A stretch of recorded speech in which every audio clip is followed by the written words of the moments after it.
Hello everyone, আসসালামু আলাইকুম। আজ আমি নতুন আরও একটি রেসিপি নিয়ে হাজির হয়েছি, আর এটা হচ্ছে মাছের ঝুরা। তো এই ঝুরাটা বড় যে কোনো মাছ দিয়েই করা যায় বা বেলে মাছ দিয়েও করা যায়।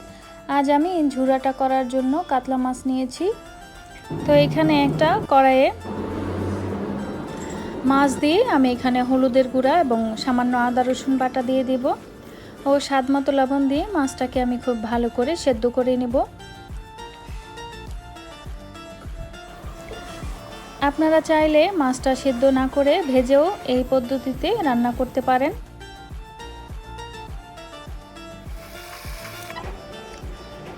তো দেখতে পাচ্ছেন আমার মাছটা সেদ্ধ করা হয়ে গেছে। তো মাছের চামড়াটা ছিলে আমি এই মাছটা খুব ভালো করে কাটা বেছে নেব।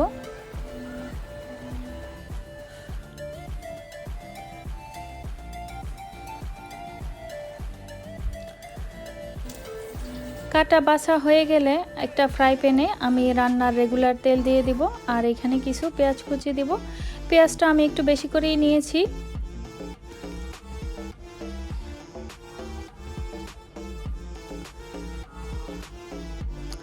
হালকা ব্রাউন কালার করে আমি পেঁয়াজটা ভেজে নিচ্ছি, আর দিয়ে দেব সামান্য আদা রসুন,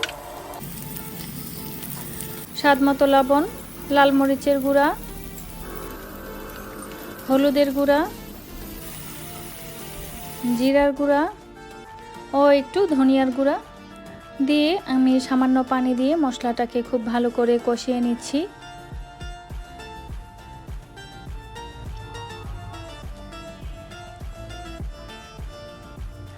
মশলা কষানো হয়ে গেলে আমি যেই কাটা বেছে নেওয়া মাছগুলো এগুলো দিয়ে দেব।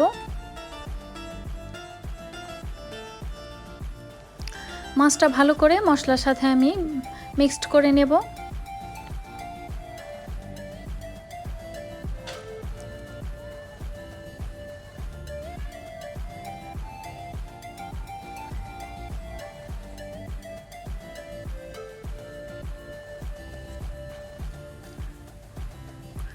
তো দেখতে পাচ্ছেন মশলার সাথে মাছটা আমি খুব ভালো করে মিক্সড করে নিয়েছি।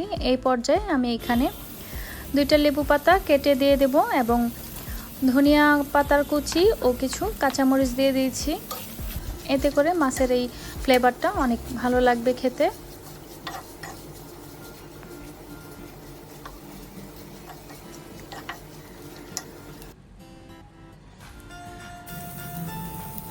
সামান্য জিরা গুঁড়া দিয়ে আমি চুলাটা বন্ধ করে দিচ্ছি। তো দেখতে পাচ্ছেন আমার মাছের ঝুরাটা রেডি হয়ে গেছে।